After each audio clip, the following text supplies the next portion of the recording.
నమస్కారం వార్తలకు స్వాగతం. ముందుగా ముఖ్యాంశాలు. మాజీ CM Jagan press meet, TDP నేతలపై ఫైర్.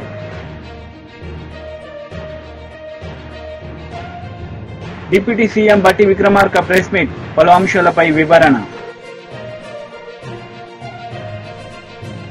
మాజీ సీఎం జగన్మోహన్ రెడ్డి మీడియా సమావేశం నిర్వహించారు. ఈ సందర్భంగా చంద్రబాబు నాయుడుపై ఆయన మండిపడ్డారు. ఈ గ్రామంలో, ఈ సీతారాంపురం గ్రామంలో సుబ్బరాయుడన్న కుటుంబానికి జరిగిన అన్యాయం ఒక్కసారి గమనిస్తే ఇక్కడే కనిపిస్తారు. ఇదే గ్రామంలో ఆధిపత్యం కోసం బూతుల్లో ఏజెంట్ల కింద కూర్చున్న వాళ్ళు, సుబ్బరాయుడన్న కుటుంబం బూతుల్లో ఏజెంట్ల కింద కూర్చున్నారని, ఇదే గ్రామంలో అదే రోజు సుబ్బరాయుడన్న ఒక్క కుటుంబమే కాకుండా మిగిలిన 3 కుటుంబాలు కూడా బూతుల్లో ఏజెంట్ల కింద కూర్చున్నారని చెప్పి పెద్దిరెడ్డి కుటుంబం, నాగశేఖర్ వాళ్ళ ఫ్యామిలీ, పల్లం శేఖరు, పెద్దిరెడ్డి కుటుంబం సభ్యులు, నార్పరెడ్డి, వీళ్ళందరినీ కూడా ఈ గ్రామానికి సంబంధించిన ఇక్కడ నాయకుడు మన నారపరెడ్డి, వీళ్ళందరినీ కూడా చంపాలి అని ఏకంగా ఎంత దారుణంగా ఈ గ్రామంలో జరిగిన రాజకీయాలు చూస్తే నిజంగా ఆశ్చర్యం అనిపిస్తుంది. అసలు ఈ గ్రామంలో, ఈ రాష్ట్రంలో లా అండ్ ఆర్డర్ ఉందా లేదా అన్నదానికి ఈ గ్రామంలో జరిగిన ఘటన ఒక ఉదాహరణగా కూడా చరిత్రలో ఎప్పుడు కూడా నిలిచిపోతుంది.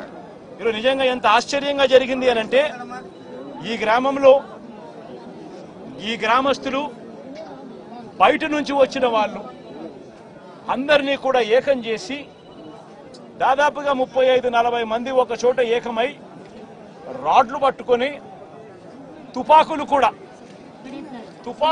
ఉన్నాయి, తుపాకులు కూడా చూపించారు. రాడ్లు పట్టుకొని, రాడ్లు పట్టుకొని, కర్రలు పట్టుకొని, కత్తులు పట్టుకొని వాళ్ళ గ్రామానికి వాళ్ళంతా కూడా ఇక్కడ చేయడానికి, స్వైర విహారం చేయడానికి అందరూ కూడా ఏకమవుతా ఉంటే, ఇదే గ్రామంలో నివాసం అంటా ఉన్న నారపురెడ్డి ఎస్ఐకి ఫోన్ చేసింది 9:30 గంటలకు ఫోన్ చేశాడు. 9:30కు ఫోన్ చేసి గ్రామంలో వాతావరణం సరిగ్గా లేదు, బయట నుంచి కూడా వ్యక్తులు వచ్చారు, వీళ్ళందరి చేతుల్లో రాడ్లు కనిపిస్తా ఉన్నాయి, కత్తులు కనిపిస్తా ఉన్నాయి, వీళ్ళ చేతుల్లో తుపాకులు కూడా ఉన్నాయి, గ్రామంలో వాతావరణం సరిగ్గా లేదు, దయచేసి గ్రామాన్ని ఏదో జరిగే కార్యక్రమం జరగబోతా ఉన్నట్టుగా అనిపిస్తా ఉంది, దయచేసి పోలీసులు రండి అని చెప్పి నారపురెడ్డి రాత్రి 9:30 గంటలకు ఎస్ఐకు తాను ఫోన్ చేస్తే ఎస్ఐ ఆ తర్వాత కొద్దిసేపటికి ఎస్ఐ రావడం జరిగింది. ఎస్ఐతో పాటు 2 కానిస్టేబుల్లు వచ్చి గ్రామానికి వచ్చి గ్రామంలో ఉన్న పరిస్థితులన్నీ కూడా చూసి ఎస్ఐ సిఐకి ఫోన్ చేయడము, డిఎస్పీలకు ఫోన్లు చేయడము వీళ్ళ కళ్ళ ముందనే కనిపిస్తా ఉంది. చేస్తా ఉన్నాడు కానీ ఎవడు ఫోర్స్ పంపించడు, మనుషులు కనిపిస్తా ఉన్నారు కానీ అక్కడే కానీ ఎవడు కూడా ఆపే కార్యక్రమం చేయరు. చేతుల్లో రాడ్లు కనిపిస్తా ఉన్నాయి, చేతుల్లో కత్తులు కనిపిస్తా ఉన్నాయి, మనుషులు తిరుగుతా ఉన్నారు, మనుషులు ఏదో ఘటన జరగబోతా ఉందని తెలుస్తా ఉంది, అయినా కూడా ఎస్ఐ ప్రేక్షక పాత్రే పోషిస్తాడు. ఎస్ఐతో పాటు వచ్చిన 2 కానిస్టేబుల్ ప్రేక్షక పాత్రే పోషిస్తారు. ఎస్ఐ సిఐకి ఫోన్ చేస్తా ఉన్నట్టుగా, డిఎస్పీకి ఫోన్ చేస్తా ఉన్నట్టుగా, మిగతా వాళ్ళకి ఫోన్ చేస్తా ఉన్నట్టుగా వీళ్ళకు గ్రామంలో కనిపిస్తా ఉంది కానీ ఏ ఒక్కరూ కూడా రారు. పోలీసులు అదనపు బలగాలు రావు. సాక్షాత్తు పోలీసుల సమక్షంలో ఇదే సీతారాంపురం అనే ఇదే గ్రామం జిల్లా కేంద్రమైన నంద్యాలకు కేవలం 15 కిలోమీటర్ల దూరంలో ఉంది. కేవలం 10 కిలోమీటర్ల దూరంలోనే ఉంది. 15 కూడా కాదు, 10 కిలోమీటర్ల దూరంలోనే ఉంది. 10 కిలోమీటర్ల దూరంలో జిల్లా హెడ్ క్వార్టర్స్. డిప్యూటీ సీఎం బట్టి విక్రమార్క ప్రెస్ మీట్ నిర్వహించారు. ఈ సందర్భంగా పలు అంశాలపై ఆయన మాట్లాడారు.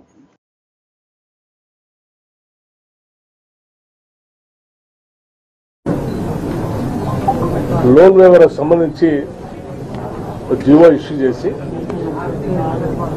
మొడాలిటీస్తో సహా ఫస్ట్ ఫేజ్ అంటే 18 జులై 2024 జీవో 15వ తారీఖు రిలీజ్ చేశాం. 18వ తారీఖు నాడు మొదటి విడతగా 11.5 లక్షల అంటే 11.50 లక్షల అకౌంట్లో 1 లక్ష రూపాయల వరకు రుణం ఉన్నటువంటి వాళ్ళందరికీ 10.84 లక్షల కుటుంబాలకి ఉపయోగపడేట్టుగా 6,098.93 కోట్ల రూపాయల్ని ఏకదఫీనా ఒకటేసారి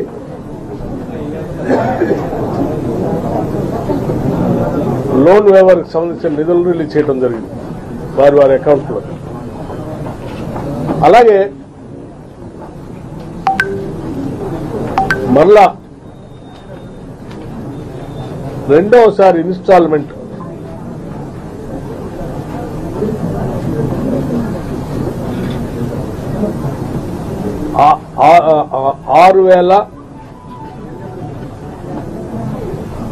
6,190.02 కోట్ల రూపాయలతో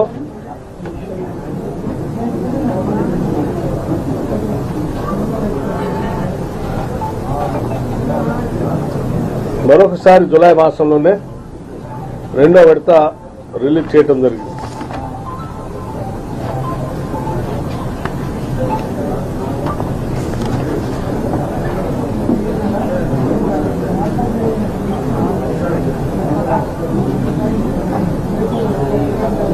ఇది 1.5 లక్షల వరకు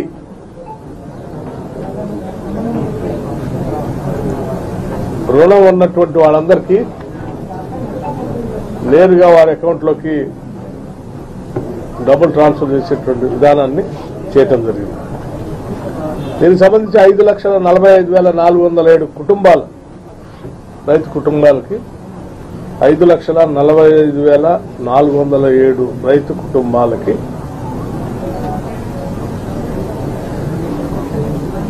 నేరుగా చేరేటట్టుగా చేయటం జరిగింది. ఈ 2 ఫేజులు కలిపి మొత్తం 12,289 కోట్ల రూపాయలని 12,289 కోట్ల రూపాయలని 16.29 లక్షల కుటుంబాలకి 16.29 లక్షల కుటుంబాలకి 17.91 అకౌంట్లకి ఈ డబ్బుల్ని రిలీజ్ చేయడం జరిగింది.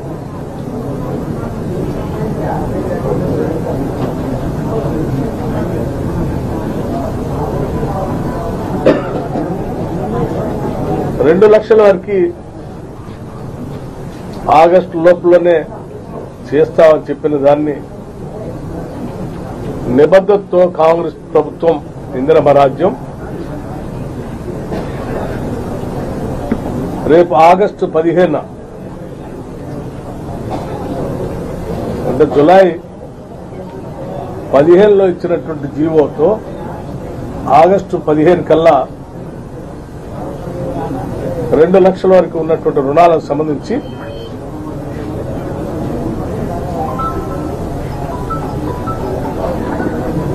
వైరాలో ఏర్పాటు చేసేటువంటి భారీ రైతు బహిరంగ సభలో ఇక్కడ నుంచే వైరా నుంచే ఆగస్టు 15 నాడు ఈ దేశాన్ని స్వాతంత్రం సిద్ధించిన రోజు రాష్ట్రంలో ఉన్నటువంటి రైతు సోదరులందరినీ రుణ విముక్తులు చేసేటువంటి ఉన్నతమైన కార్యక్రమానికి ప్రభుత్వం చేయాలని నిర్ణయం చేసింది. ఈ సభలో రాష్ట్ర ముఖ్యమంత్రి రేవంత్ రెడ్డి గారు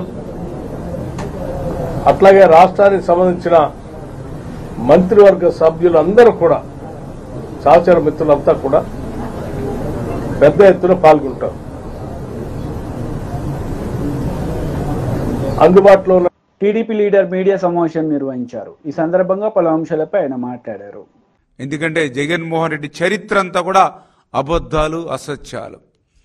ఆ రోజు కూడా ఒక్క ఛాన్స్ అని ఆ రోజు అధికారంలోకి వచ్చి ఆంధ్రప్రదేశ్ రాష్ట్రాన్ని ఏ రకంగా అయితే ముంచేశాడో 2014లో రాష్ట్ర విభజన వల్ల జరిగినటువంటి నష్టం కంటే 5 సంవత్సరాల జగన్మోహన్ రెడ్డి పాలనలో ఎక్కువ నష్టం ఏదైతే జరిగిందో అందరూ కూడా గుర్తించినటువంటి స్థితిలో మళ్ళీ మరొక్కసారి అటువంటి అబద్ధాలు, అసత్యాలతోటే మళ్ళీ ఈవేళ ప్రజల్ని మోసం చేయాలనే ఆలోచనతో ఈరోజు జగన్మోహన్ రెడ్డి పనిచేస్తున్నటువంటి పరిస్థితి. ఎందుకంటే ఈరోజు కూడా చూసాం, ఏదైతే నంద్యాల జిల్లా మరి జగన్మోహన్ రెడ్డి మరి ఆయన పరామర్శ పేరు చెప్పి వెళ్ళి ఆయన మాట్లాడినటువంటి మాటలు చూస్తూ ఉంటాయి. ఏదైతే అక్కడ జరిగినటువంటి సంఘటన ఏదైతే ఉందో దాన్ని చూస్తే చాలా క్లియర్గా అందరూ చెప్తూ ఉన్నారు. ఏదైతే నంద్యాల జిల్లా మహానంది మండలం సీతారాంపురం విలేజ్ ఏదైతే ఉందో అక్కడ దళితులకు సంబంధించి, ఎస్సీలకు సంబంధించి ఎకరం 40 సెంట్ల భూమి ఏదైతే ఉందో అక్కడ వైఎస్ఆర్సీపీ నాయకుడు నారపరెడ్డి ఆయన లీజుకు తీసుకొని ఆ లీజు సమయమైనా కూడా వాళ్ళకి డబ్బులు కూడా సరిపెట్టినటువంటి స్థితిలో ఆ ఎస్సీల్ని తిరిగి వేధిస్తున్నటువంటి స్థితిలో ఆ యొక్క గ్రామ పెద్ద ఎవరైతే ఉన్నారో ఆ శ్రీనివాసరెడ్డి ఆ యొక్క వైఎస్ఆర్సీపీ నాయకుడిని ఆ నారపరెడ్డిని ఆ ఎస్సీలకు సంబంధించినటువంటి ఆ భూమిని ఆ లీజు ముగిసిపోయింది కాబట్టి వారి భూమి వారికి వెనక్కి తిరిగి ఇమ్మని ఆ గ్రామ పెద్ద శ్రీనివాసరెడ్డి ఆ వైఎస్ఆర్సీపీ నాయకుడు నారపరెడ్డికి చెప్పినటువంటి పాపానికి ఆ వైఎస్ఆర్సీపీ నాయకుడు నారపరెడ్డి ఆయన అనుసూయులు ఆగస్టు 3వ తేదీన శ్రీనివాసరెడ్డి వాళ్ళ కుటుంబ సభ్యులు వాళ్ళ సోదరుల ఇంటి మీద దాడి చేసినటువంటి పరిస్థితి కూడా ఈవేళ రికార్డ్స్లో అన్నిట్లోనూ ఉన్నటువంటి పరిస్థితి. అటువంటి స్థితిలో 2 కుటుంబాల మధ్య జరిగినటువంటి తగాదాల్లో సుబ్బారాయుడు చనిపోతే దాన్ని కూడా రాజకీయ రంగు పులిమి తెలుగుదేశం పార్టీకి అంటగట్టేటువంటి విష ప్రయత్నం ఈరోజు జగన్మోహన్ రెడ్డి చేస్తున్నటువంటి విధానం. ఎందుకంటే మొన్న కూడా మనం చూసారు, ఏదైతే మరి గుంటూరులో కూడా 2 రౌడీ షీటర్స్ మరి కొట్టుకొని మరి ఒకరు చనిపోతే అది కూడా ఏ రకంగా అయితే మరి తెలుగుదేశం పార్టీకి అంటగట్టాలనే ప్రయత్నం జగన్మోహన్ రెడ్డి చేసి ఏ రకంగా అయితే విఫలం చెందాడో మళ్ళీ ఈరోజు నంద్యాల మరొక డ్రామాకి ఈవేళ జగన్మోహన్ రెడ్డి తెరదీసినటువంటి పరిస్థితి. అంటే ఆంధ్రప్రదేశ్ రాష్ట్రంలో ప్రజలు జగన్మోహన్ రెడ్డిని మర్చిపోయినటువంటి స్థితిలో తన ఉనికిని కాపాడుకోవడం కోసం ఏదైతే వ్యక్తిగతమైనటువంటి కానీ ఆస్తి తగాదాలు కానీ ఇల్లీగల్ కానీ ఇట్లా ఏ ఇష్యూలో ఎవరు చనిపోయినా ఆ శవ రాజకీయాలు చేయడంలో ఈరోజు జగన్మోహన్ రెడ్డి ఆరితేరిపోయినట్లుగా ఈరోజు మనందరికీ కూడా కనిపిస్తున్నటువంటి పరిస్థితి. అంతేకాకుండా ఆయన పదే రెడ్ బుక్ అని కలవరిస్తూ ఉన్నాడు. అంటే ఆయన చేసినటువంటి తప్పులు పగలే కాకుండా రాత్రి సైతం కలల్లో సైతం గుర్తుకు. మాజీ మంత్రి కేటీఆర్ మీడియా సమావేశం నిర్వహించారు. ఈ సందర్భంగా పలు అంశాలపై ఆయన మాట్లాడారు. హైదరాబాద్ తాగునీటి అవసరాల కోసం ఈ ప్రతిపాదన కొత్తది కాదు. హైదరాబాద్ తాగునీటి అవసరాలు భారతదేశంలో ఉన్న మహానగరాల్లో వేగంగా ఎదిగి మొత్తం ఒక విశ్వనగరంగా ఎదిగే సత్తా ఉన్న నగరం హైదరాబాద్ అనే సంకల్పంతో గతంలో కోట్ల విజయభాస్కర్ రెడ్డి గారు ముఖ్యమంత్రిగా ఉన్నప్పుడు 91, 92 ఆ ప్రాంతంలో అనుకుంటా ఈ ప్రాజెక్టుకు ఆనాడు ప్రతిపాదన చేయడం జరిగింది అప్పటి కాంగ్రెస్ ప్రభుత్వం. తదనంతరం ఈ ప్రాజెక్టుకు శంకుస్థాపన కూడా జరిగింది. జరిగితే అప్పుడు నల్గొండ జిల్లా రైతులు మా సాగునీటి అవసరాలు తీరకుండా కృష్ణా జలాలను మీరు ఎట్లా తీసుకొని పోతారు తాగునీటి కోసం హైదరాబాద్ కోసం అంటూ ఆనాడు పెద్ద ఎత్తున ఆందోళన చేసినారు. పోలీస్ కాల్పులు కూడా జరిగినాయి. జరిగితే ఆ రోజుల్లో రైతులు చాలామంది గాయపడ్డారు. అక్కడ జరిగిన ఘర్షణల్లో నాకు గుర్తున్నంత వరకు సబ్జెక్ట్ టు కరెక్షన్ ఒక సబ్ ఇన్స్పెక్టర్ కూడా చనిపోయాడు. అంత బీభత్సమైన పోరాటం ఆనాడు నల్గొండ జిల్లాలో జరిగింది. దాంతో ఇంత ఘర్షణ జరిగిన తర్వాత, ఇంత గొడవ జరిగిన తర్వాత ఆ పథకం మొత్తంగా అటకెక్కింది, మర్చిపోయారు. తర్వాత మళ్ళీ చంద్రబాబు నాయుడు గారు ముఖ్యమంత్రిగా ఉన్నప్పుడు ఏఎంఆర్పి అనే ప్రాజెక్టును పూర్తి చేశారు. ఎలిమినేటి మాధవరెడ్డి గారి పేరు మీద ప్రాజెక్టు పెట్టి దాన్ని పూర్తి చేసినప్పుడు మళ్ళీ తాగునీరు హైదరాబాద్కి ఇవ్వాలి సుంకిశాల నుండి అనే ప్రతిపాదన మళ్ళీ మీదకి వచ్చింది. అంటే ఒకవైపు రైతులకు సాగునీరు ఇస్తూనే మరొక వైపు హైదరాబాద్కు తాగునీరు ఇవ్వాలి అనే ఆలోచనతో ఆనాడు రైతులను ఒప్పించి మరి 2001-3 ప్రాంతంలో చంద్రబాబు నాయుడు గారి ప్రభుత్వం మొదటి దశగా 90 మిలియన్ గ్యాలన్ల మంచినీళ్లను హైదరాబాద్ 90 MGD తరలించే విధంగా ఆనాడు పథకాన్ని మొదటి దశ పూర్తి చేయడం జరిగింది. ఆ తర్వాత రాజశేఖర్ రెడ్డి గారి హయాంలో 2-3 దశల్లో కృష్ణా ఫేజ్ 2, ఫేజ్ 3 అని పెట్టి 90 MGD చొప్పున మళ్ళీ ఒక 180 MGDని మళ్ళీ తెర మీదకి తీసుకొస్తే ఆ రోజు అప్పుడున్న పరిస్థితుల్లో రైతులు మళ్ళీ మాకు ఈ ప్రభుత్వం మీద నమ్మకం లేదు, మా తెలంగాణ వస్తుంది, వచ్చినాక ఆనాడు తీసుకుంటామని చెప్పి రైతులు ఆందోళన చేయడంతో మళ్ళీ వెనక్కిపోయింది. ఆ తర్వాత హైదరాబాద్ మహానగరం విస్తరిస్తూనే ఉంది గత దశాబ్దాలుగా. ముఖ్యంగా గత దశాబ్దంలో అయితే బ్రహ్మాండంగా విస్తరించింది. హైదరాబాద్ పెరుగుతున్న నీటి అవసరాలు, తాగునీటి అవసరాలను దృష్టిలో పెట్టుకొని పెద్దలు కేసీఆర్ గారు మరి ఒకవైపు వాయువేగంతో సాగునీటి ప్రాజెక్టులు కడుతూ రైతుల్లో ఒక విశ్వాసాన్ని నింపి కృష్ణానది మీద అటు పైన మనకు తుమ్మిళ్ళ కావచ్చు, ఇంకా ఇతర పథకాలు కావచ్చు, అదేవిధంగా పెండింగ్లో ఉన్న కల్వకుర్తి, నెట్టెంపాడు, భీమా ప్రాజెక్టులన్నింటినీ వాయువేగంతో పూర్తి చేయడం కావచ్చు, అదేవిధంగా మళ్ళీ సీతారామ లాంటి ప్రాజెక్టు ఖమ్మం జిల్లాలో కావచ్చు, అదేవిధంగా కాళేశ్వరం కావచ్చు, ఇవన్నీ ఏకకాలంలో తీసుకోవడంతో రాష్ట్రంలోని రైతుల్లో కాన్ఫిడెన్స్ వచ్చింది. మా సాగునీటికి డోకా లేదు, మా సాగునీటి అవసరాలకు ఇబ్బంది లేదు, కాబట్టి మంచినీరు ఎక్కడి నుంచైనా తీసుకోవడానికి ఏ అభ్యంతరము లేదని చెప్పి రైతుల్లో ఒక విశ్వాసం నింపిన తర్వాత మేము మా ప్రభుత్వంలో ఈ సుంకిశాల అనే ప్రాజెక్టును మళ్ళీ తిరిగి పునరుజ్జీవం చేసి మరిచిపోయిన ప్రాజెక్టును, మరుగునబడ్డ ప్రాజెక్టును మళ్ళీ తెర ముందుకు తీసుకొని రావడం జరిగింది. ఒక్క మాట ఇక్కడ మీకు అర్థం కావాలి అంటే, ఇప్పుడే నేను చెప్పిన ఎలిమినేటి మాధవరెడ్డి ప్రాజెక్టు ఏఎంఆర్పి ద్వారా నీటిని ఎత్తిపోయాలంటే నాగార్జున సాగర్లో 510 అడుగులు ఆ పైన నీరు ఉంటేనే ఆ నీళ్ళు లిఫ్టింగ్ సాధ్యమవుతుంది. సుంకిశాల విషయంలో మేము తీసుకున్న నిర్ణయం ఏంటి అంటే 510 ఉంటేనే, 510 హైట్ ఉంటేనే, 510 ఫీట్ ఉంటేనే ఏఎంఆర్పి లిఫ్టింగ్ స్టార్ట్ అవుతుంది. కానీ సుంకిశాల విషయంలో మేము తీసుకున్న నిర్ణయం ఏంటి అంటే నాగార్జున సాగర్లో డెడ్ స్టోరేజ్ ఉన్నా 462 నాగార్జున సాగర్లో 462 feet is the dead storage. అక్కడ ఆ లెవెల్లో పెట్టి హైదరాబాద్ లాంటి మహానగరానికి ఏ డోకా లేకుండా మనం తీసుకోవాలి, వాటర్ తీసుకోవాలి, తీసుకొని అక్కడే ట్రీట్మెంట్ చేసి నాగార్జున సాగర్లో 462 ఫీట్ అంటే కేవలం 132 TMC మాత్రమే ఉంటుంది. ఆ స్థాయిలో కూడా హైదరాబాద్ వైసీపీ లీడర్ మెరుగు నాగార్జున మీడియా సమావేశం నిర్వహించారు. ఈ సందర్భంగా పలు అంశాలపై ఆయన వివరణ ఇచ్చారు. చేయించినందుకు చింతిస్తా ఉన్నాం. ఎందుకంటే బాబాసాహెబ్ బిఆర్ అంబేద్కర్ గారి విగ్రహాన్ని విజయవాడలో ఏర్పాటు చేయటానికి దానికన్నా ముందు చాలా కథ ఉంది ఈ రాష్ట్రంలో. ఒకప్పుడు ఈ రాష్ట్రాన్ని పరిపాలించిన ముఖ్యమంత్రిగా ఉన్న చంద్రబాబు నాయుడు గారు ప్రస్తుత ముఖ్యమంత్రిగా ఉన్నారు. ఇది వరకు ముఖ్యమంత్రిగా ఉన్నప్పుడు ఆంధ్రప్రదేశ్లో అంబేద్కర్ గారి విగ్రహం పెట్టండి అని అడిగితే కేసులు, ఎక్కడో ముళ్ళ పొదలో పెడుతున్నామని చెప్తే చూస్తానికి వెళ్తే కేసులు, చివరికి ఆ ప్రభుత్వంలో మీ కులంలో ఎవరైనా పుట్టాలనుకుంటారా అన్న సన్నివేశాలు, అంబేద్కర్ భావజాల మీద దాడులు, అఘాయిత్యాలు, అమానుషాలు కోకొల్లలుగా చూశాం. ఈరోజు విజయవాడ నడిపొట్టున బాబాసాహెబ్ అంబేద్కర్ గారి విగ్రహం పెట్టే స్థలాన్ని తెలుగుదేశం పార్టీ అధికారంలో ఉన్నప్పుడు అప్పటిగా దాన్ని అమ్ముకొని వారికి అప్పగించాలని కుట్రలు చేస్తే దాని మీద ఎన్నో ఉద్యమాలు జరిగిన నేపథ్యం. అలాంటి ప్రెడామినెంట్ ప్లేస్ ని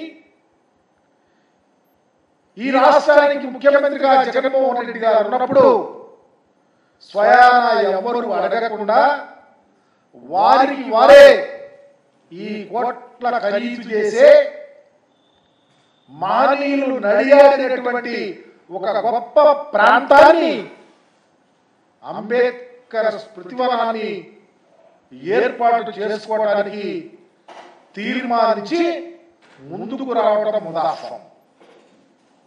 తద్వారా ఆంధ్రప్రదేశ్ చరిత్రలో మున్నెన్నడూ లేనటువంటి బాబాసాహెబ్ బిఆర్ అంబేద్కర్ గారి యొక్క విగ్రహాన్ని 125 అడుగుల విగ్రహంతో పాటు 81 అడుగుల పెడెస్టల్తో 201 కాంగ్రెస్ నేతలు మీడియా సమావేశం నిర్వహించారు. ఈ సందర్భంగా పలు అంశాలపై వారు మాట్లాడారు. పెరగాలి, మన ఆర్థిక పరిస్థితి బాగుపడాలి అని చెప్పి రేవంత్ రెడ్డి గారు అహర్నిశలు కృషి చేస్తూ ఈరోజు పెట్టుబడుల కోసం అమెరికాకి వెళ్తే మరి ఆయన తమ్ముడిని బద్నాం చేస్తూ మాట్లాడడం అనేది చాలా హాస్యాస్పదంగా ఉంది.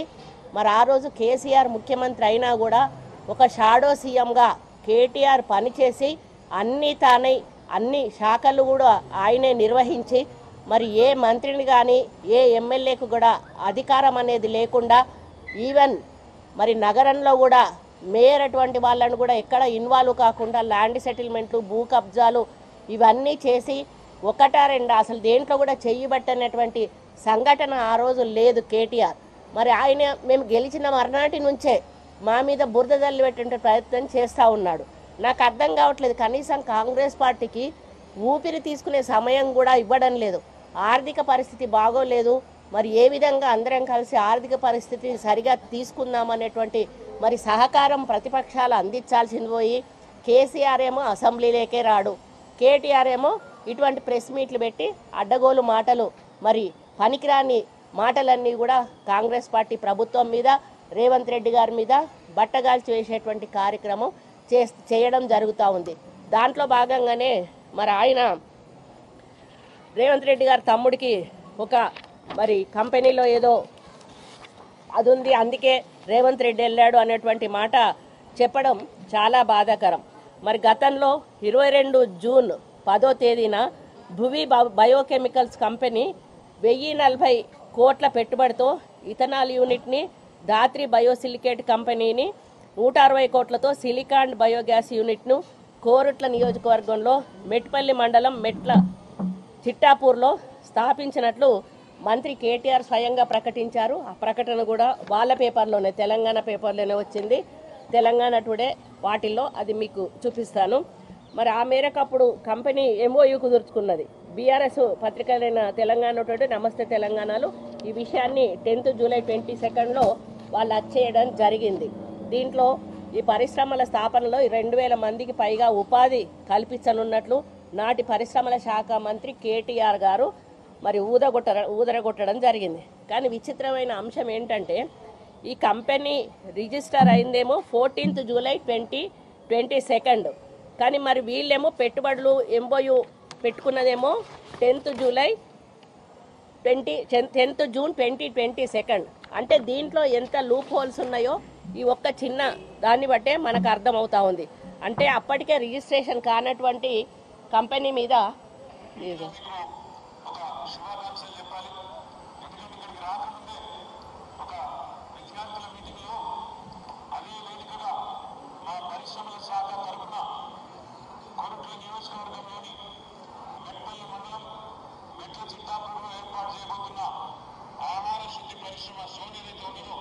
ఈ విధంగా ఆయనే స్టేట్మెంట్ ఇవ్వడం జరిగింది.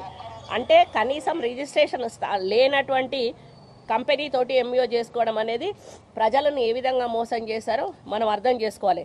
ఇంకొక కంపెనీ ధాత్రి బయోసిలికేట్, ఇది కూడా వీడియోలో ఉంది, అది కూడా ఓపెన్ చేసి చూపి.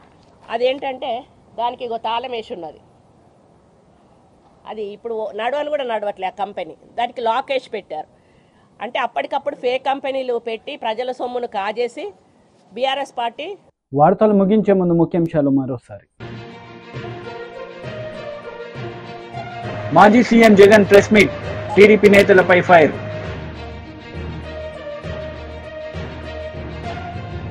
డిప్యూటీ సీఎం బట్టి విక్రమార్క ప్రెస్ మీట్, పలు అంశాలపై వివరణ.